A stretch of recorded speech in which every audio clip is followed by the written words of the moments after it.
Welcome to the Jungle Brothers podcast. This is episode 73. Today we have a special guest. You're here with me, Paul, Tiora. Hello.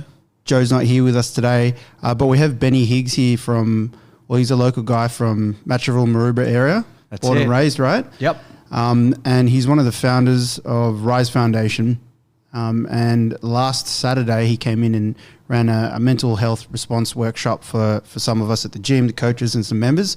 And it was really awesome to meet you. It was awesome, man. Thank you. It really was. Yeah, it's such a fucking great course. Yeah, it's just awesome. So Workshop. honored to have you here today. So Thanks for having me. Yeah. Did you want to just kick off with just a little spiel about who you are and what you do? Yeah, sweet. I'm Ben Higgs. So yeah, I grew up around eastern suburbs, Malabar, Maroubra, now Matraville. I started Rise Foundation Australia unofficially probably 8 years ago. Officially, we kicked off 3 years ago. I say unofficially because we're putting on events and doing some work in the area, just for the love of it. I was still working on the wharves out at Port Botany at the time, but then about 3 years ago, I got to the point where I didn't like my job and I was loving doing all the stuff on the side. And I thought to myself, you know what, now's the time to make a change. If I don't now, I'll be too old and I'll be that guy that's dirty on the world because he never followed what he was passionate about. And so, yeah, I did it. And one of the best decisions I made. I'm lucky now I travel the country. Before lockdown, I was traveling the country all over, probably 2 to 3 weeks of the month, running these courses like you guys did the other day. You know, I do it for a lot of boardrooms and a lot of corporate stuff, but coming in and doing what we did last Saturday is my favourite thing. Coming into communities and really getting to know the people and hearing everyone's stories and getting to share those experiences, that for me is the pinnacle of what I do, yeah. So tell us a little bit about what it is you deliver in your workshop, and then after that, could you tell us a little bit about how you came to moving in that direction? Yeah. Our workshops are based around education. You know, when I was doing this sort of part-time, what I found missing in the whole mental health space was education. There was a big gap there. There was all this drive about awareness and getting this awareness out there, but I sort of stepped back and I thought, you know, what does awareness actually do and what change does it make? You know, it's good to hear the words, but, you know, it's education that'll create that change. Yeah. And so that's what our workshops and courses are all about. These are, you know, everyday practical tools we can start to use to look after ourselves and look after each other. So, you know, learning the signs that someone may be going through a hard time and reshaping how we have these conversations. Yeah, I like the way you put forward the practical tools, because it's one thing being aware of something, but if you have no way of acting, that doesn't really solve or helps work towards solving what we probably consider a problem, you know, a social issue. Would you say, or yeah, you know, like there's stigma and whatnot? We've got professionals, we've got psychologists and psychiatrists and doctors that can do all the fancy stuff. You know, they've done the study, they've spent the money and the hard work and the time to be able to do that. But I think the most important thing is for us as people, as a community, as a society, is to be able to take that first step in helping each other. You know, which is why it's the mental health first aid. Yeah, you know, the mental health first aid is our main course that we run. You know, that's the pinnacle in Australia, especially. You know, it's the same as your St. John's first aid. You know, you're not training how to stitch someone's arm up if they've got a cut or someone's got a broken leg. You're not X-raying them. You know, someone's got a cut, you're putting pressure, you're elevating, and you're getting them to a doctor.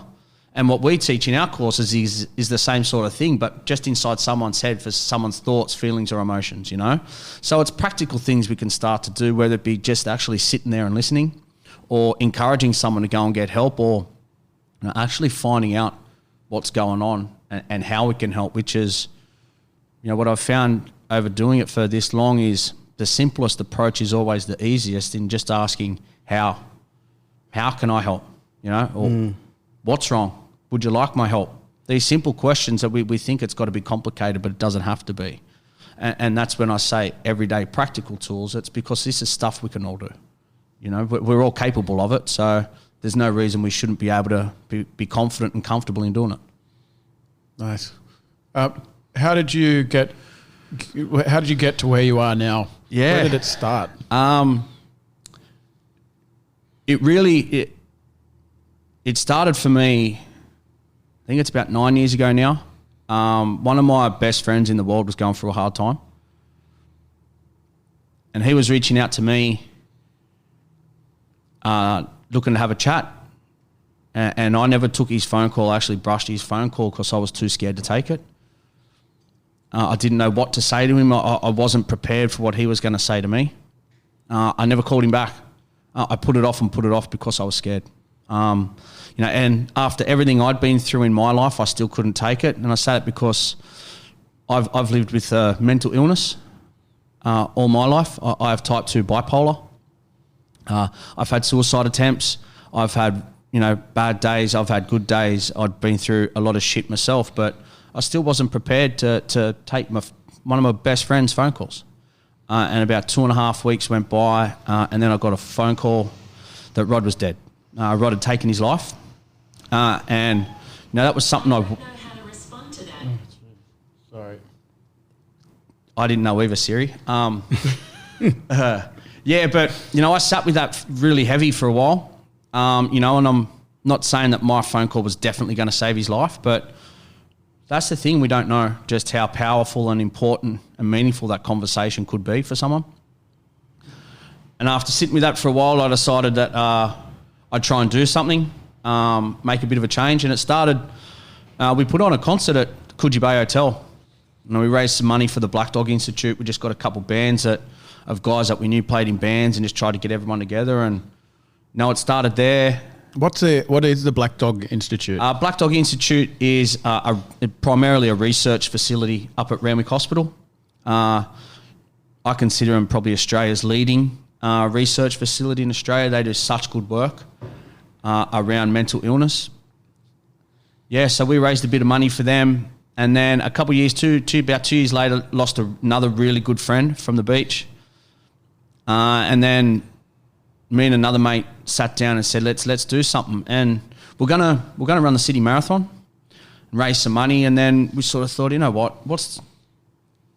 what sort of impact's that going to make? Because, people donate money, but there's no buy-in from them. And so we created a 24-hour treadmill run at Maroubra. The idea being, you're on a treadmill, you're running, you're sore, you're tired, you've had enough, you want to give up. Your friends are there to cheer you on, say, keep going, you can keep pushing, or they jump in and help you out, We still raise a bit of money and everything like that. And we can get the community together and get everyone down there, and everyone, can start feeding this sort of conversation and everything into people.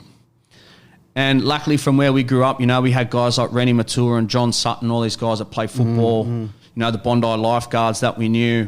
We thought, well, if we get these sort of celebrities in, it gets this message out, and it also attracts kids, and with kids come the parents. So it gets that conversation out more, gets more money and all of that. That kids see these big footballers talking about this stuff. If they're big and tough and they can talk about it, well, so can I. And that exploded. We really didn't expect it to. It started 2 treadmills at Maroubra, ended up, the largest event in the world for mental health awareness and suicide prevention. After about 8 years, we raised over $1 million. And then from doing that, just sort of dipping the toes in the water with it, I came to realise that it was something that I was really passionate about.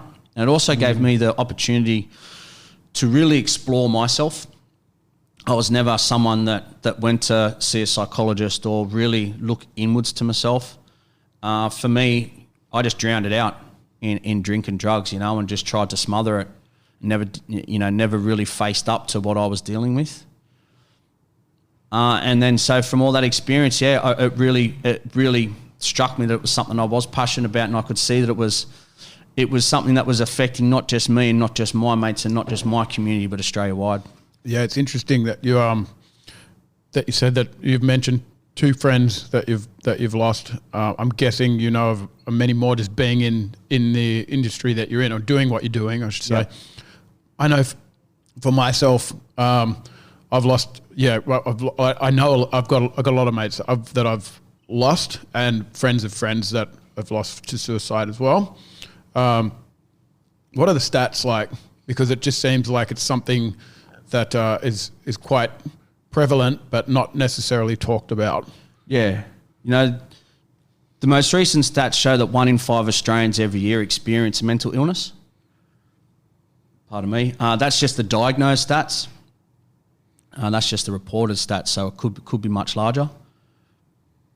And every year in Australia, over 3,200 people take their own life. Again, that's just the reported number, so that's just the bottom estimate. You know, so we're looking at least 8 Australians every day dying by suicide, with at least 6 of them being men. So I think it was 2018, the number of reported attempted suicides was 65,000. So at least 65,000 people tried to take their life. You know, so that's where we're at. That's where we're at. You know, it's like an epidemic, isn't it? Really? Yeah. Well, think about it. We use COVID as a example to trade it off against with the stats. You know, this is the action taken to try and stifle it, and the money put in to find a vaccine, and how much action government will take to stop it from spreading. Yeah, well, more than double the amount of people die by suicide every year than die on our roads. So, you know, we see a lot in the media. You know, we talk about seeing it in the media, speeding, drink driving, seatbelts, being on your phone, fatigue, all that. But more than double die by suicide. And, you know, we get, are you okay once a year? A little bit of stuff about Movember. But the day-to-day stuff. A tiny article in the corner of the why are we so reluctant to talk about it? I think we're scared of having the conversation, and I think we're scared of actually admitting that it is a problem. I think there's shame in it. You know, it's always been considered a shameful thing and a weak thing. But I don't think there's a single one of us that doesn't know someone that's been touched by suicide. And if you listen to anyone talk about having suicidal thoughts, you'll realise that it's not a weak thing. You know, it's actually one of the hardest things, if not the hardest, someone will have to go through. And especially someone to actually rise up through it and live through it. You know, that's the strongest thing you can do. But it's always been looked that way. But I look back, you know, cancer used to be sheltered from us and no one would talk about it. HIV the same. You know, I think it comes with, you know, I say it again, that education around it. You know, the more we educate and talk about it, the more acceptance there will be. You know, people aren't ashamed now or scared to talk about having cancer. You know, we've got Magic Johnson commentates the basketball in the US. You know, for a black man with HIV to be commentating on primetime television, that wouldn't have happened in the 80s. No way. You know, and that only came about by it being talked about and people being educated about it. So changing culture. That's it, changing in cultures. And I think, you know, mental health has fallen behind. It's got a long way to catch up. But, you know, I'm optimistic that we're getting there, you know. I use blokes like Greg Inglis a lot, Greg Inglis, Buddy Franklin. Yeah, I saw some stuff on him yesterday on the news. Yeah, he's starting an academy, Greg Inglis, I think, which is great, you know, and that's why I said we got these guys down to this treadmill run, because they see these guys, you know, these big tough blokes that we put them on a pedestal. That if they can go through this stuff and they can talk about this stuff, it shows that it's, you know, they're not weak. Tyson Fury, I played the video of Tyson Fury, the other heavyweight boxing champ. Yeah. He talks openly about it. Yeah. You know, and we have this thing that it's weak and you're soft and you're not a man. Well, if the heavyweight boxing champ's soft and weak and not a man, well, what hope of any of us got, you know? It's not that. It's just that he's human. You know, he wouldn't be soft or weak if he had diabetes or he had asthma or he had cancer. It's just an illness. So what do you do to help people not just become aware of a mental illness, How do we go about taking action if it's something that we've recognised? Yeah, I think, bring it up. I never say that we help people. I like to think that we help people help themselves. It's just teaching people these skills that, and giving people the confidence that they can actually have these conversations. And it doesn't have to be this confronting thing that because I don't know how to actually fix the person that I can't help them. I use the physical side again. I can't stitch a person's cut on their arm, or I can't, put plaster on a broken leg, but I can help someone into a car and take them to a doctor to get x-rays, or I can, put pressure on it and get them to a doctor. It's the same sort of thing.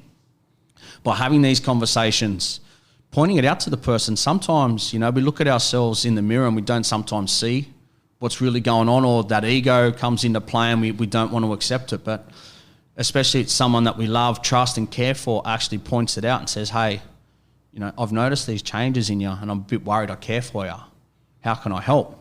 We're actually putting it out there and letting them know that we care and that we want to help them, and sharing the problem. How can I help you? Whether it be, sitting there and just listening to the person get shit off their chest, or, the person may not know what resources are out there for them, so pointing them out. You may not know them. Well, okay, I'm happy to sit here with you and get on the computer and find it out, whatever it may be. But just by starting these conversations, and when I say a conversation, that's where I say we need to reshape and change them, because the old, toughen up and you'll be all right, what are you carrying on for? What have you got to be depressed about? All that, well, that's not going to help the person. We wouldn't talk that way about, who are you to have cancer? You got a good life, you got a good family, you went to a good school. Yeah. It's an illness, and as soon as we start to see it that way, I think the sooner people will be able to start feeling okay and more comfortable and confident in going and getting help. You talk about change in someone's, maybe the mood or the way that, or their actions. I think a lot of people think of someone who's struggling with their mental health as something that they're like a chemical imbalance, or they've been born like that. But it's not always the case, is it?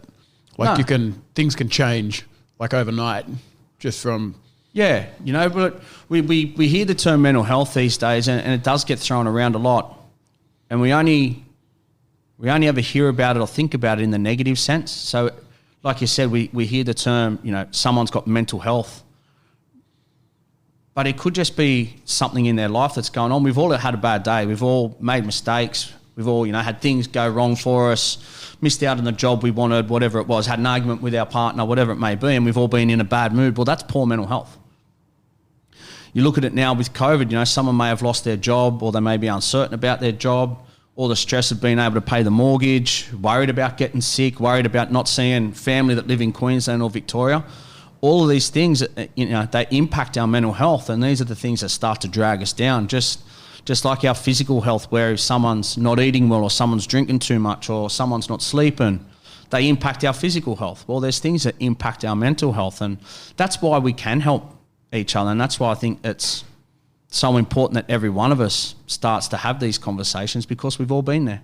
We've all had the bad days, and it's not a competition, in misery or anything like that. It's that we've all had bad days, so we all know what it's like to have a shitty day, to kick stones down the street, to make. We've all made mistakes, Some of us have made more than others, but we've all had things go against us. We all haven't got the exact job we wanted, or whatever it may be. Sometimes those days can drag out. Yeah. If we don't work on it, I showed you guys the other day the weight on the bar example, and I love that, because I think Can you tell us about how that works? So I love that too. It was great. It was good, eh? Yeah. I like to use the example of our mental health as of a barbell on our shoulders, and it's that barbell holds weight, and we all hold different weight on our shoulders each day of the week. We've all got probably 99.9% of us have got financial worries. Mortgages to pay, school fees to pay, bills, whatever it may be. None of us are getting paid enough. You know, whether you're not eating right, relationship dramas, you know, you're not sleeping well, maybe drinking too much, all of these different things. And they start to stack weight on that bar that we carry around. And we may be working on some, or some of us, you know, different weights, whatever it may be, and some of us are stronger than others, so can carry that weight for longer. But that weight on your shoulders may seem light and bearable for 1, 2, 3 days, whatever it may be. But if we don't work on these things over the course of a couple of days or a week or a month, it starts to get real heavy. And you know, what I've found is that weight, the heavier it gets, the more you focus on it and the more you block out everything else. So it feels heavier and it starts to consume you. And I think that's what happens with our mental health, these things that are happening in our life. If we don't be proactive and work on them and put tools into place, that weight will just get heavier and it'll start to compound, and soon it starts to consume you.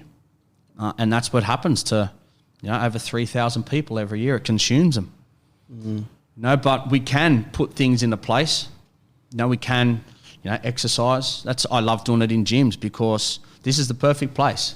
You know, exercise for me is one of the key parts of maintaining good mental health. No one ever feels bad about having to work out, you know. And even better, you've got a community here where, say, you're around other people. We start eating better, start getting more sleep, you know, whether it's start having to take medication, seeing a doctor, fixing relationships, whatever it may be. And it just starts to alleviate that weight. But the other part of it is with that weight is if we've got friends around us, they can actually hold that weight for us and just take that pressure off our shoulders. It doesn't make the weight any lighter, but there's now 2 or 3 of us holding it. Just giving that person a bit of relief for however long until they can start to put these tools into place.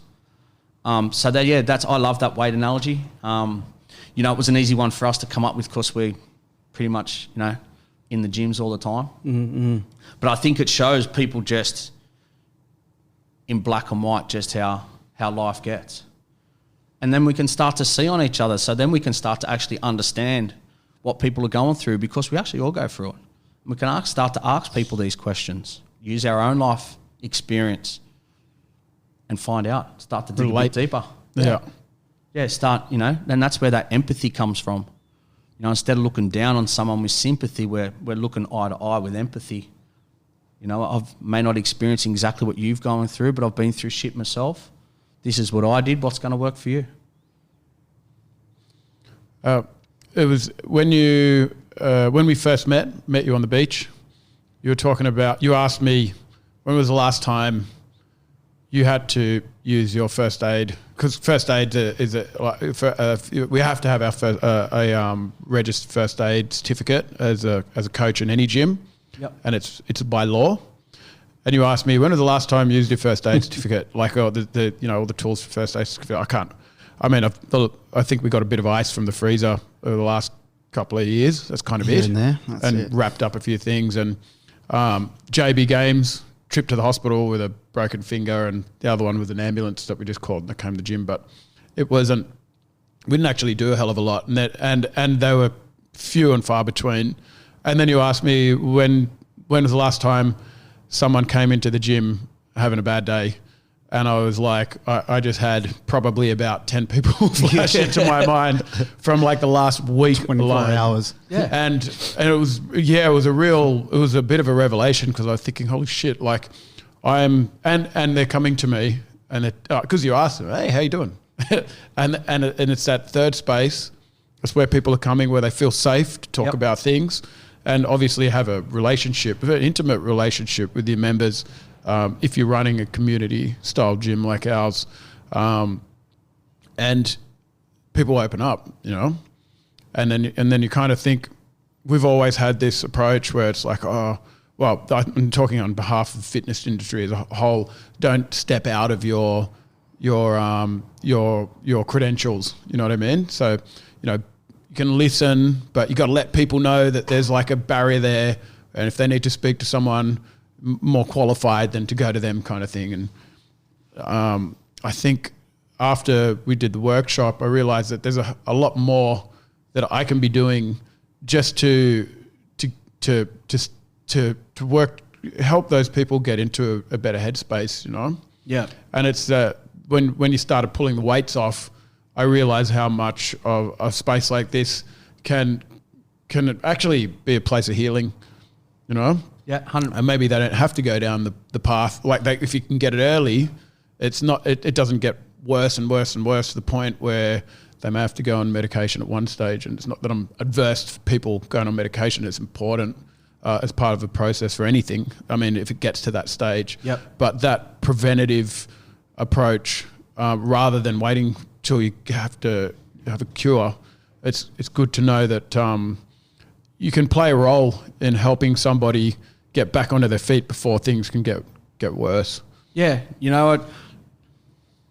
If someone walked in here with a cut on their arm, no one would just ignore it and go, oh, I won't say anything because I don't want to step into their business, you know. When you put it like that, Yeah. you never would. That's it. You know, the Just first thing ignore the everyone cut says, there. shit, are you If okay? anything. What have you done? Yeah. Can I help? Do you need anything?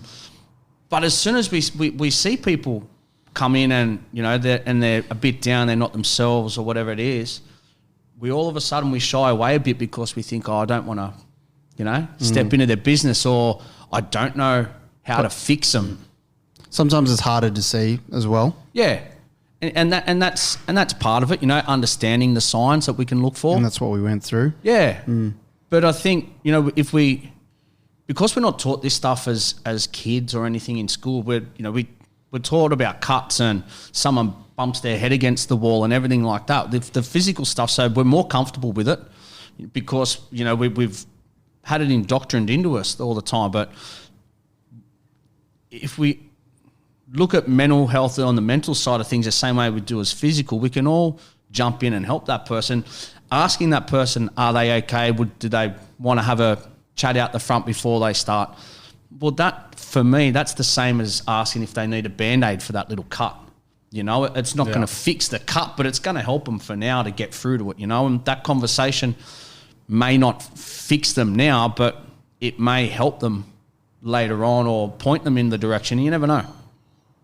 And so I think gyms or, you know, the fitness industry as a whole, we've had a real big push the last couple of months to try and implement this stuff in, because I myself, you know, I don't, you know, I'm not going to the gym to get a six-pack and so I can throw shirtless selfies of myself on Instagram, you know. I'm going down there to keep myself mentally well more than anything, and, you know, and I think that's for the majority of people. I think that is definitely for the majority of people. Yeah. And we found that out quite early in our career. Yeah. Yeah. You know, and you go down and see your trainer, well, you're already putting your health in their hands, and you're going to them for their advice and their help. And you guys would have seen it, the longer you're with someone, the more they start to open up about every part of their life. And it worries me that, you know, we see a lot of, especially younger PTs out there that may not have that life experience like you guys do, where you can start to have that chat. But I also see a lot of people in the fitness industry now want to talk about mental health and stuff.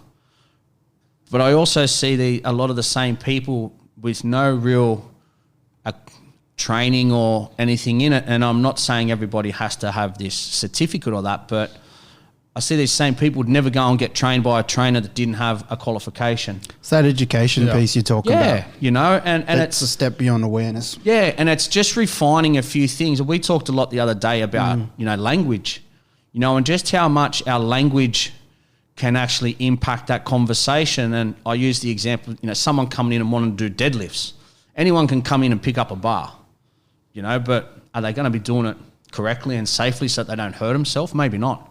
You know, and that's why you have the training and get the PT certificate, so that you do learn that stuff, so that you can make it as safe and, you know, healthy for the person. And that's what this is all about, you know.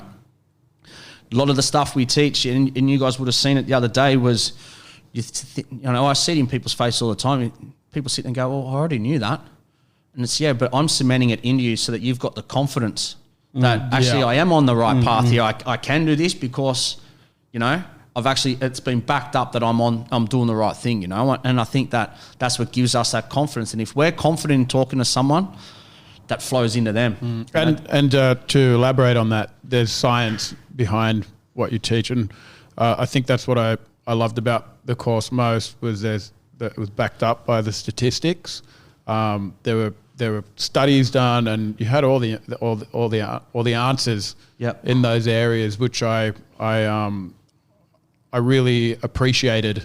Because sometimes, when somebody's delivering a course, it can be assumption, or you can confuse it for assumption. But when you see the stats, and it reinforces things. You know? Everything that we teach it's called evidence. It's evidence based. It's backed by the data and the research and the statistics. I throw a lot in from my own life experience because. This isn't something that can just be an off-the-shelf bland product, because then it doesn't sink in, I don't think. Hearing from people's own experience and sharing stories is what really cements it into us, I think. But you've got to have that backing behind you, because, I'm not a doctor, I'm not a psychologist, I'm a bum Orphy, I'm a crane driver by trade. I certainly haven't done the research, done a little bit the last couple of years, but I've gone to where they've already done it. There's people that are smarter than me have actually done it for us, and for me, it's my job is just to translate it into language that everyone can consume. Yeah, which I think on many different topics, science related, is probably one of the biggest issues that we have today. Is that scientists struggle to speak the people's language, and they really do. And I know this because we have many in the gym. I talk to them all the time, and a lot of the stuff they say just don't understand it. Yep. But if you have somebody that can take that information and translate that in a way that you understand, it makes a really big difference. Yeah. And that's, over the last 2 years, I've brought in a couple of people to work with us, delivering these courses, because I'm well aware of the fact that how I speak and how I deliver things doesn't translate to everyone. I know that I'm not going to be able to walk into every room and connect with everybody, and that's good, because we don't want everyone out there being the same person.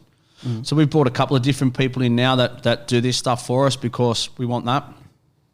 We did a job for a company in town. I was actually very lucky. Just before lockdown, we worked for Zoom, which was good because then everything of ours went to Zoom. So I already had the bit of practice. But it was a predominantly female staff. And one of the things was, they wanted to get us in, but Ben, we don't really know if you're the right person. It was like, well, okay, I've got Erin that works for us, or my wife Alicia, they can come and do it. They're trained up to do it. So we want that out there, because you've got to be able to connect with people.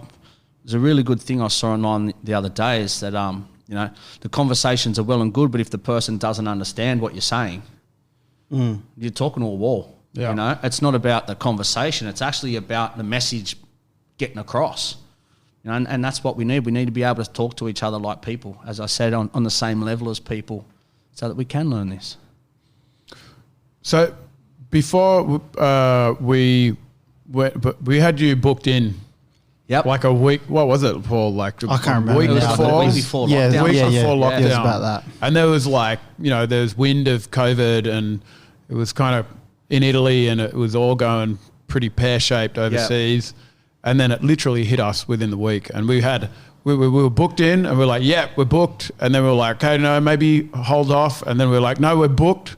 We did it 3 times, and then everything just went. It went into battle stations, and over that period coming into lockdown, I was watching people in the gym and interacting with people in the gym, and the space changed. It went from this place where people come to exercise to where people were coming to just find some stability, find someone to talk to, people losing jobs, people crying in the corner, people going to coming to do class and then just a couple going up to the coffee shop instead. Yep. So just talking, and it was like, okay, the space has always been that, but it's now the ratios have changed. It's not like train together, talk a bit. It was like, okay, let's talk.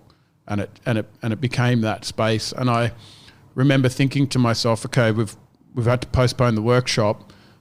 And I was thinking about you, and I thought to myself, Ben's going to be like, he's going to have no work, and then all of a sudden he's going to be booked out for the rest of his life at the end of this. And that was purely because you could see that the effect that COVID was having on people at the beginning was already starting to really settle in. And then the idea of being in lockdown and being isolated and being having this impending kind of pressure on people's lives that some have already got a lot of pressure on, like more weight on that bar. Yep. What changes have you noticed over COVID, and even some statistics if you got them? Yeah, well, I know that within the first 3 weeks of lockdown isolation, calls to Lifeline went up 20%. And that was 20% on top of the calls to Lifeline during the bushfires. COVID sort of was like a publicity stunt for us in a way. Might seem strange I say that, but COVID proved, I think, to everybody exactly what we've been saying for years. All these things that impact us in our life and all these things we've got to look after. COVID sort of put them on a billboard and said, hey, this is what we're doing, isolating everyone from each other, financial stress, all this stuff, looking after your health, how important your health is, how important getting out in sun and being around people and fresh air and moving around, just how important that is to people, access to good food, all of this. Yeah, I had everything cancelled within 24 hours. I had, about 8 months worth of work cancelled. So, I was lumped into the same boat as everyone else too. And, I tried the whole training from home business, and as much as you can get done, it's not the same because we need to be around people. We need that connection. We're at heart, we're tribal people, and we need that around us. Now, I think what COVID's also done, and probably even more so now, is it's caused a dissent between people. This big, you look at the vaccine thing, and it's a big us and them thing now. The people that are for it, the people that are against it. The people that think it's just a hoax, or the people that think it's not, and the people that want to wear masks and the people that don't. It's even if it's at the tail end of it or whatever, it's still causing a split with people. Yeah, it's fracturing, isn't it? Yeah, it's fracturing people, and fracturing society. And it's, for us, the way we get out of this is by coming together, and that's what we've been talking about, is everyone starting to help each other out. Everyone being there for each other. Like, places like this, I love it where you said instead of people coming in and just training, they're coming in and talking, and, people walking up and going to the coffee shops be just as beneficial for them than coming in here and having a train. Yeah, at that stage, I think much more. Yep. I talk a lot that, how important exercise is, but, just going for a walk is sometimes all it takes. It's not about, rolling jiu-jitsu or sparring for boxing or a CrossFit session, just a walk. All of these things, it's so important, and hopefully I really hope people sit back, whether now or in a couple of weeks or whatever, and instead of worrying about what the government did or the government didn't do, or, old mate down the road had people over, or they were wearing a mask, they weren't, people actually take stock of just starting to look after themselves and look after each other, because that's the only way we'll get through this. We're all in the same spot economically. All of our kids and grandkids are going to be paying for this. And the only way for us all to make sure we come out of this better people is to actually come together. But I hope businesses, especially big businesses, start to take notice. The government's putting some money into mental health. I'll have a little gripe here, but that money always goes to the same places. I call them the big four, your Lifeline, Beyond Blue, Black Dog Institute. They're good, they do good work, but more money needs to filter down into communities. So big change always generally always comes from grassroots.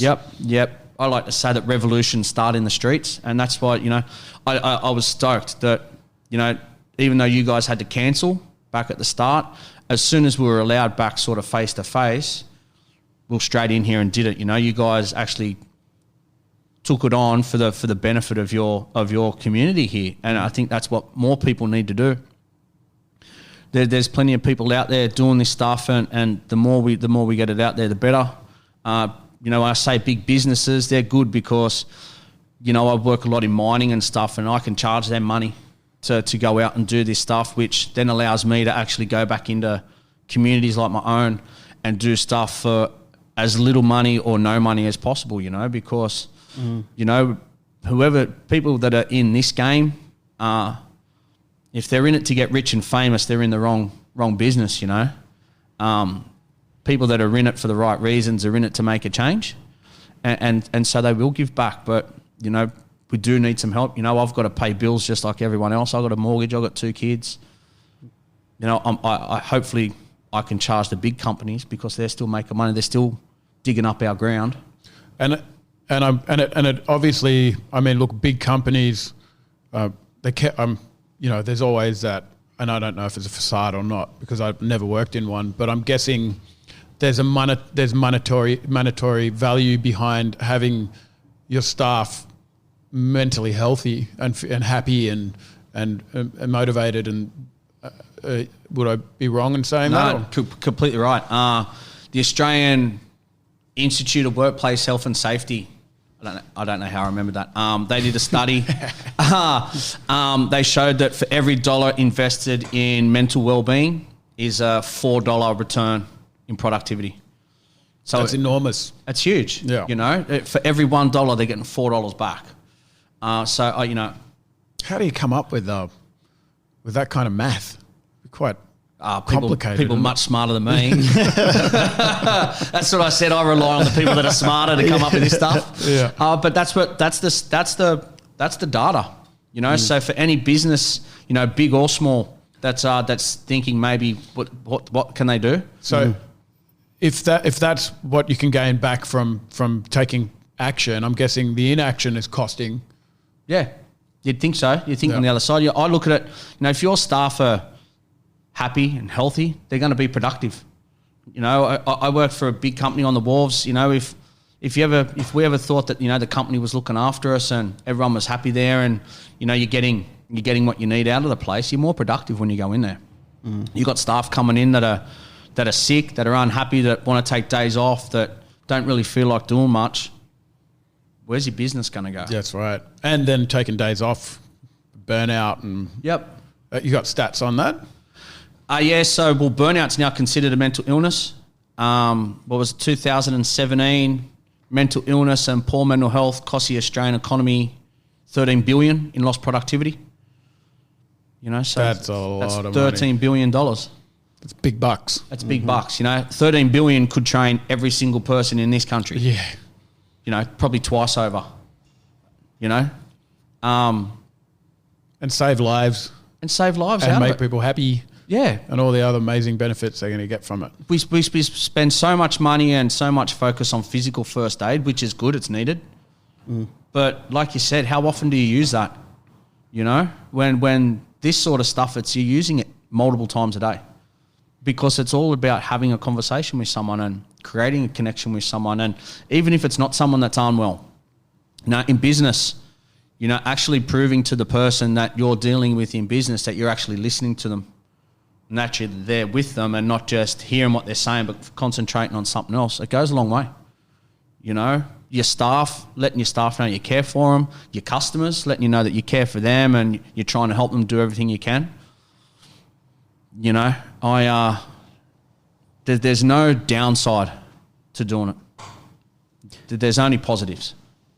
I wanted to ask you about the community grassroots work that you spoke of, and how, you know, you got this awesome foundation. You can run courses.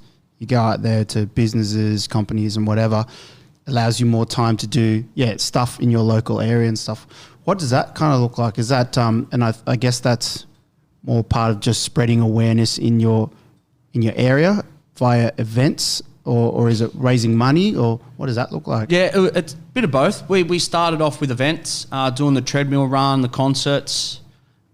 A couple of years ago, we did a walk. So we walked from Gold Coast to Sydney. That's decent. Yeah. Tell us about the walk. How did that come about? So I had a manic episode, March 2016, I think it was.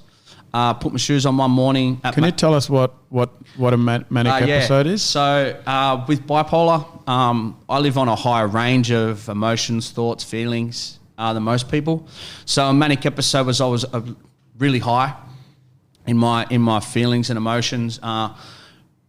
Heightened activity, heightened sex drive, heightened spending, feelings of invincibility, completely rational thought processing, but looks irrational to everybody else. These are symptoms of and signs of manic episodes.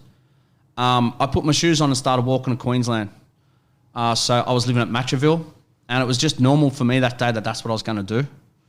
Now my wife got me inside by telling me to put a hat on, because she knew that there was no way of reasoning with me that, you know. So you just told her that you're gonna start walking, and she thought I was taking the piss. They thought I was joking. Yeah. Wow. And so,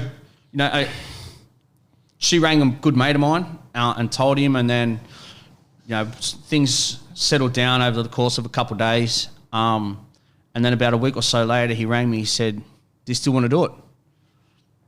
I was like, "Yeah, I do." He's like, "Well, okay, let's do it properly." So, all right. So a couple of months of planning, and this probably says a lot about me, but we decided to drive the route from here to the Gold Coast. And we got about 3/4 of the way, and we decided we'd walk back to Sydney because it was downhill, sort of. Yeah. But we did it. So we walked Gold Coast to Sydney, so 60 Ks a day for 15 days straight. Awesome. 60 Ks a day. Oh, you must have had for sore feet 15 after days. that. Yeah. Yeah, decent. Which is like, you hear people of doing these big walks, but usually they're like walkers. That's what they do. They're doing bushwalks and they're walking every day, and they're like geared up for walkers, and they look like walking people. You know what I mean? Yeah. But you've just gone straight off the bat. The 60K. Yeah. For 15 days. We did a little bit of training, but a little bit of training for us was like going for a walk of an hour at night. Yeah. Taking the dog for a walk. One mate came with us who's a sports masseuse. So, we'd pull over on the side of the road, and he'd get the table out and have his elbow into our thighs and stuff like that. But we slept in swags on the side of the road and in campsites. Best thing I've ever done. Cool. So good. Met so many people, good people along the way. You just pretty soon run out of conversation with people after spending 12 hours walking alongside them. Yeah. But no, we raised a bit of money, and it was unreal. So we loved doing that. 2 years ago. Did people join you on the walk? Yeah. People, random people would, as you're walking into like a country town, you see the sign for the local radio station. So we'd ring them and say, "Hey guys, this is what we're doing. Come join us, or we're going to be going to the local bowling club for dinner tonight, whatever, come and say hello." And we'd stop at schools along the way. So we'd stop, do like an hour's talk at a school, and then keep walking, or stop at a footy club, do a bit of a talk there, So cool. Yeah. One of those things that, I'd never do it again. My feet went rotten. They call it trench foot. Oh, nasty. So like milky white soles of my feet with black rod in it from walking. Nasty. One day it was rain. And, we didn't come down the coast because that would have been easy. So from Byron, we went into Grafton, and then all the way through to Armidale, and then over the Great Dividing Range. Oh. Yeah. Wasn't a good call, but it was. But yeah, one day walking over the Great Dividing Range, it was like sideways rain the whole day. Holy shit. Yeah. So yeah, rotten feet. One guy ended up in hospital. One guy with shin splints. Sorry, how many of you were there? So 6 of us went all up. Cool. So we had a couple of support crew. Yep. And then blokes chopping and changing in and out each day with me. Yeah, and it was good. It was a bunch of mates. Not all of us were really solid mates, but a couple of guys were. But we had one day where I had to pull everyone over the side of the road, and we just had it out with each other. Like, we were all on each other's nerves. And it's like, get it off your chest. And we did like a 15-minute thing of just screaming at each other and pointing at each other. Oh, therapy. Yeah, and then it was like, all right, everyone's sweet now. Yep, okay, let's keep going. You know? But yeah, that was mad. And then 2 years ago, we did a tour around country New South Wales, 10-day tour, all the way out to Bourke, then all the way up to north of Tamworth, Bingra, and the same sort of thing, stopping at schools of the day, sporting club of an afternoon, then a club at night. Was this before you'd started the Rise Foundation? No, this was during it. So when we did the walk was sort of when Rise kicked off. Okay. And when you kicked off, you had trained up and you were able to do the first aid courses and talk about them as you went. Yeah. So cool. While I was still working on the waterfront, I flew myself to Perth for a week and did the training to become a mental health first aid instructor. Mm-hmm. And then I was trying to do the two things at once, but I was working 4 on, 4 off out there. And then in my 4 days off trying to run this, and it was just getting too much. And I wasn't enjoying it out there. Like everything else, you know, I think they could tell that I wasn't enjoying it, and but my performance wasn't there. And then a few things happened out there that sort of forced my hand. And, it was a hard decision, out there earning good money with, eastern suburbs mortgage, 2 kids. But it was like, bugger it, well, we'll make it work somehow, So for 3 years, we self-funded everything. So all this community stuff, we self-funded. And that was purely by going out and charging businesses so that we could put it back into communities. We recently went not-for-profit just to help us with that side of stuff, so that we can actually now try and get a bit of government funding so that we can take it to the next level. But what we did for communities, we kicked it off at the start of this year, was we created what we call the Safe Space Initiative.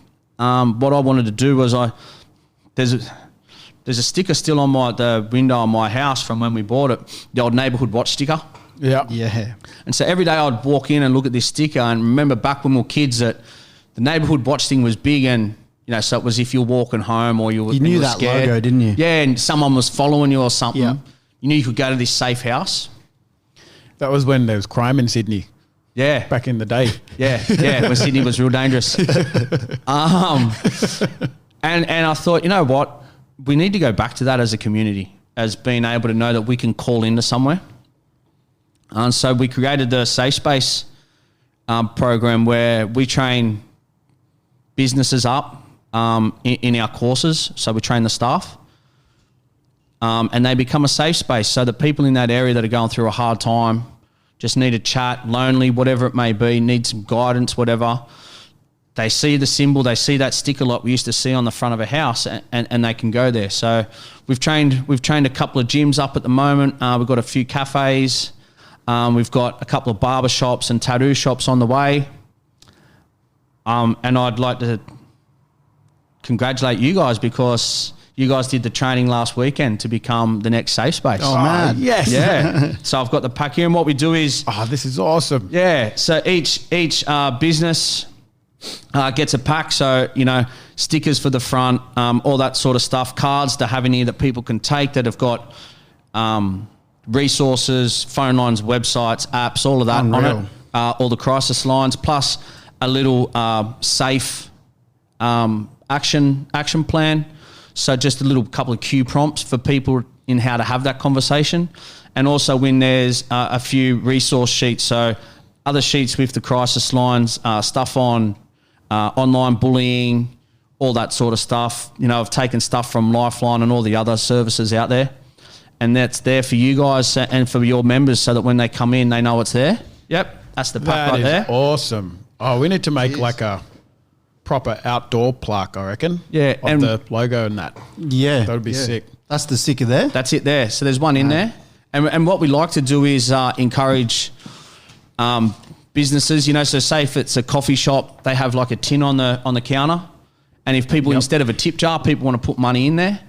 And that money then goes to training more staff or people that come in, so members of the gym up in the courses, so that the more the community puts into the program, the stronger that community gets. So it doesn't cost the company anything, the business anything. It doesn't cost us anything.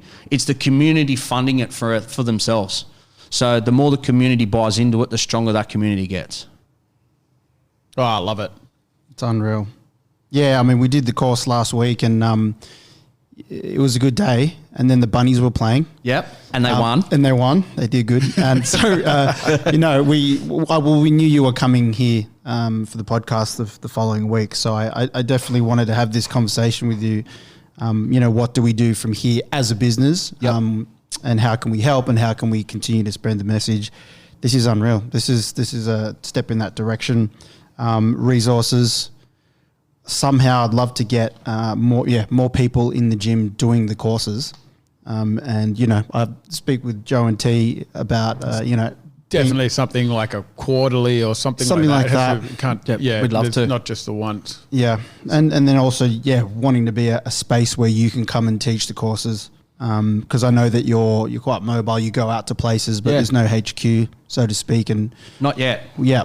Yeah, we got Jungle Brothers. Jungle Brothers could be the new HQ. Yeah, could definitely be. Yeah. That would be. It would be an honour. But no, I'm stoked because you know, for us, this is our way of being able to make sure that communities are as safe as possible and as supportive to people as possible.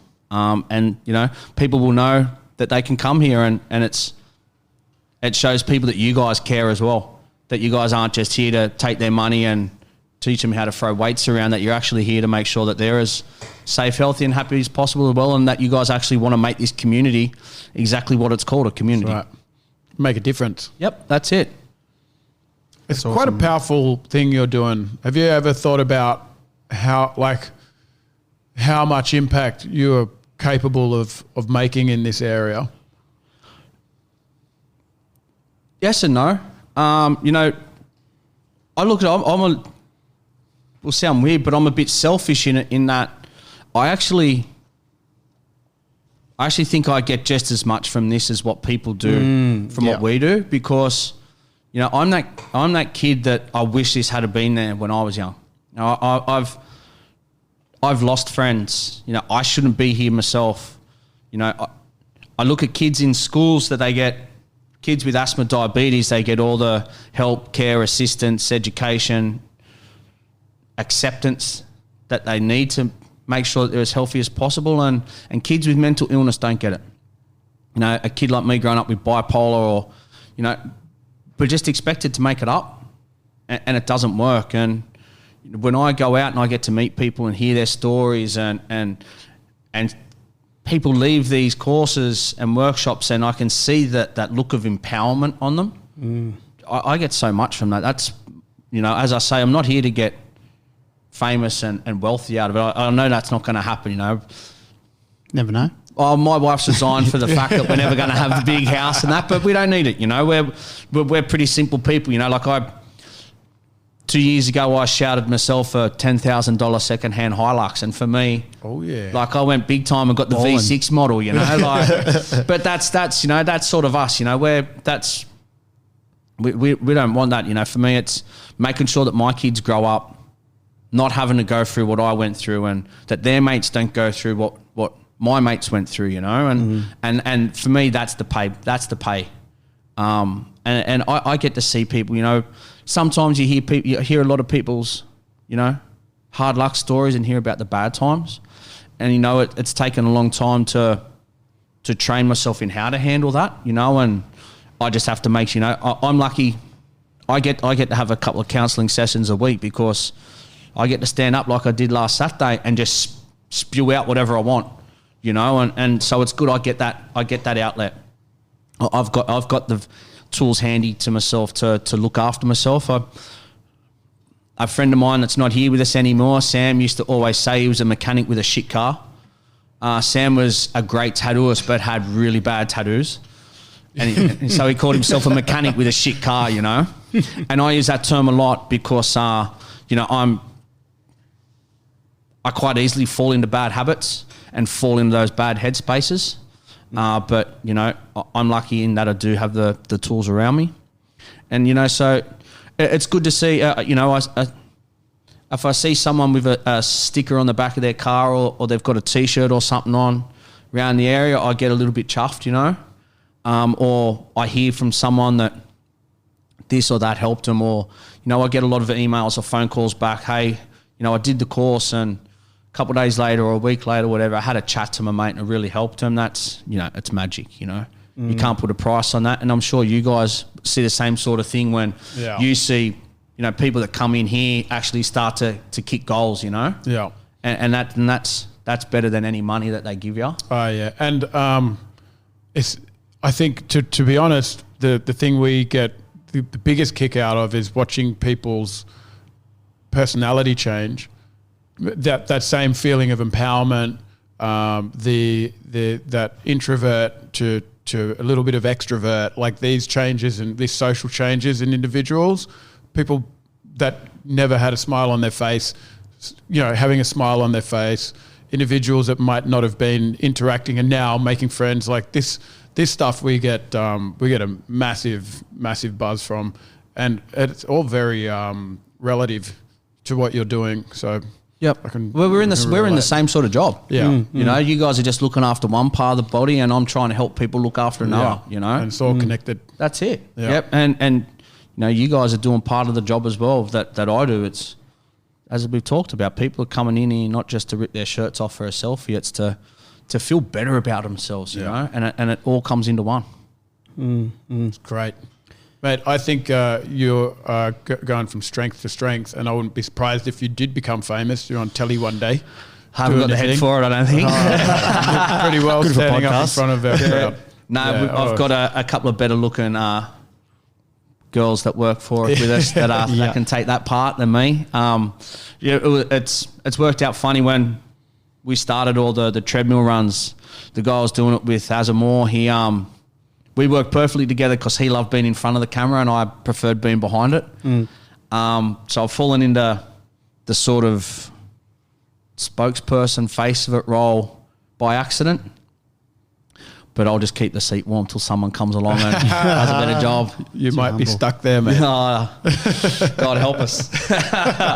You said something going non-for-profit. You were wanting to take Rise to the next level. What does that look like? For me, it's allowing us to put more back into communities. You know, the community work for me is that's my passion. You know, I understand the value of going out to companies and stuff because they're a community themselves and all of those people go home. But being able to put, you know, events on for communities that come down to, you know, people to bring their kids along to and the kids have a good time and a bit of entertainment and stuff like that, that's what I really love. But it's hard because, you know, we've all got to pay bills and it's, you know, it's a lot of travel. Going not for profit and then charity allows us to then get some government funding in, which takes a bit of that pressure off. It'll allow me to bring a few more people in to the fold. Yep. People that have got skill sets that I don't have. So we've got Clint Hill with us that you guys know. Clint looks after the fitness side. We've got Sean Howell. He's an accountant that I'd love to be able to bring in because, you know, finances is something that weighs on us all. Absolutely. Things like that. We've got Paul for that. Paul's our money man. Jungle Brothers. Self-taught, bro. Yeah, don't look at me. I'm terrible with it. You know, I've had Scott Gooding, who's a chef, come in and help us out times before. Yep. Being able to get the funding allows us to actually branch out into all aspects of it. I see. You know, I'd love for one day have a hub, a HQ sort of thing, similar to this. Taking the safe space to the next level, sort of reinventing what the PCYC I think is meant to be. Yeah, a place where kids can just drop in and have these services available to them. It's really, I've been watching them slowly disappear. Yep. Which is, there's a huge part of my childhood, and I know for a lot of kids that I grew up with, was the only space that was safe for them, you know? Yep. And I had a lot of good role models in those spaces, and I just don't, I mean, I guess land is so expensive now in Sydney, so it's easy for government just to say, all right, just build a block of units on there. Yeah, we'll take the money from it. But the role that places like this serve in society really dictate how the future kind of plays out. Yeah. You know? And that land, especially in the eastern suburbs, it's at a premium. Yeah. If I'd love to find some rich benefactor if I could, if anyone's out there, to help us fund it. Just to throw down some wads. So true. The that's it. PCYCs are amazing. Paddington's At gone, the youth Bondi's centre. gone. Yeah. Just to hang out Yeah. at the youth centre, under the pool, skateboard comps and all that sort of That's thing. it. And a place where kids can go, and not just kids, you know, adults can go, a safe place, you know, with a gym or something set up where they can actually, you know, have a counsellor there, have someone that can look after all these different factors that we've talked about in a relaxed setting that, you know, I think what may push people away a bit from the PCYC is the police. I don't know. I think there's a spot at Lexington that does it, but something that's accessible and has all the services there. But, you know, that's the peak, that's the goal. That's what we'll keep working towards. There's going to be a lot of necessity for it coming into this recession. Yep. It's all and it's been proven in the past that that things start to get a bit ugly as people start to lose their jobs and domestic violence goes up, break and enters, and then you got alcohol consumption, drug consumption. All of these things start to move in a direction that is a little bit detrimental to society's health as a whole, you know. Yeah. And all of them take away funding from other projects that we could put into building communities. They take it away because we need to action them. Yeah. You know, so it's a double-edged sword there where, you know, we're losing on both sides. So that's what I think being proactive about it now is going to serve us so well in the future. Yeah, I agree. Can we just chat for a bit about the mental health response aspect of that course? And that's kind of your entry course, and then you got the first aid course. Just some signs that people might be able to see in their friends or family, and maybe just what they could potentially do as a first kind of responder or closest person to that. We talk about the signs we see in people, you know, the physical signs, whether someone's put on a lot of weight or lost a lot of weight. You know, someone's changed their appearance. Someone may have normally nicely dressed, clothes are ironed, hair done, cleanly shaven, whatever it may be. These things may be slipping. The way someone talks, what they're talking about, you know. Someone may normally come into the office or come into the gym and they normally say hello to people. Now they're not. They're just keeping to themselves. Someone's not coming to work. Someone's not coming to the gym. Their performance has slipped. All of these physical things we can look for. I think the biggest thing is actually to start bringing it up to people. You know, actually just taking the time out of our day. That's the first step. Where we do it, you know, we talked a lot the other day about where to have this chat. So in the middle of the gym when there's 20 people around, probably not the best place.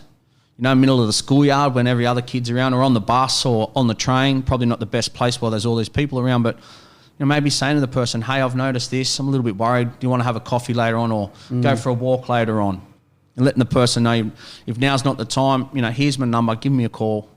Letting that person know that we care, that we're there for them, we've noticed it. Whether that person wants to have the chat now or not, you know, we can't force them to. But we can let them know that we're available when they are. You know, or maybe you're not the right person. Maybe they don't trust you. Maybe you've caused the problem. We don't know. We don't know until we are. So if they don't want our help, we can ask why. You know, the last person they spoke to may have told them to suck it up. You've got nothing to be depressed about, all of that stuff. Maybe they've heard horror stories that they're going to get locked away and going to lose their job or whatever it may be, and we can let them know, well, that's not true. Maybe they don't know there is help for them. Well, we can let them know, no, it's not true. There's all these services available. You know, we've all got access to these services now. There's the crisis lines. We don't even have to talk to someone. Lifeline have a text service. Beyond Blue have a web chat. Lyson Health is a website, and Cyber Clinic's an app. You can get counselling sessions from a psychologist via Skype. So you don't even have to leave your house. You know, you can do it from an iPad in your bedroom. Lyson Health, LYSN Health is a website. LYSN. Yep. And Cyber Clinic is an app. You get on there with a psychologist, book an appointment via Skype. You know, letting people know that you can go to your GP, get a mental health plan to get 10 free visits to a psychologist. Oh, just punctuate that one. That was really cool in the workshop. Yep. Every GP, everybody with their name on a Medicare card can go to a GP, ask for a mental health plan, and get 10 free visits to a psychologist per year. There's a bit of help we can give someone just by letting them know that. Just by letting them know that those resources are there. You know, there's books, there's apps, podcasts. Tell them to listen to this one to learn some tips, you know, and learn that there's actually other people out there that go through this sort of stuff. You know, that they're not on their own, that they're not abnormal, that we all go through this stuff. We all deal with it different ways, and that's okay. You know, everybody deals with things different ways, and just because you think you've had a good life doesn't mean that you can't go through it. James Packer left the family business for depression. He's a billionaire. No? What's he got to be depressed about? He's got an illness, you know? Greg Inglis was playing for the greatest football club in the world, the Bunnies, you know? Yeah. But he had an illness. He had to take time out of the game. So what? You know, and letting people know that it's okay. It's okay that you're going through this stuff. A lot of people do. Most of us do. You know, and there is help out there. And you know what? I'm willing to help. I'm willing to sit here with you and listen and try and help you. And if I can't help you, well, we can find help for you. I think that goes a long way. Sure does. Man, I really loved the workshop last week. The response course is great. You know, not everyone can do 2 days. Mental health first aid's 2 days. Not everyone's got 2 days. Especially for businesses and stuff. If you can give us 2 days, great. Because the 2 days allows us to pull everything apart. You know, and really talk about it and work it out, and everybody chip in from their experience and stuff, and watch some videos and do some activities and all that. Really cements it in. We understand that not everyone can do that. Not everyone can give us up a whole weekend with kids' sport and everything like that because they've got to work. So that's why we've got the response course. It's, you know, it's 4 hours. The woman who created it, Debbie Swibble, she's amazing. Debbie's the head trainer at Lifeline Sydney. So the work she does is, you know, it's amazing. And she's a great woman. She gets it. She's a bit like us. She isn't someone that spent all life in a classroom learning this stuff. She's actually been out there actually putting it into place. So she gets it, and that's why the course is set up the way it is. We were lucky enough to help her actually shape it and get it to how it is now. We're very thankful for that. Yeah, I was actually really impressed with how much information was delivered, and it was all very digestible. Like, it wasn't an overload. Yep. It was great. Yeah. Loved it. And it was also an insight. It's just like, it just made me realize, like, the tip of the iceberg. You know, the subjects can get really deep.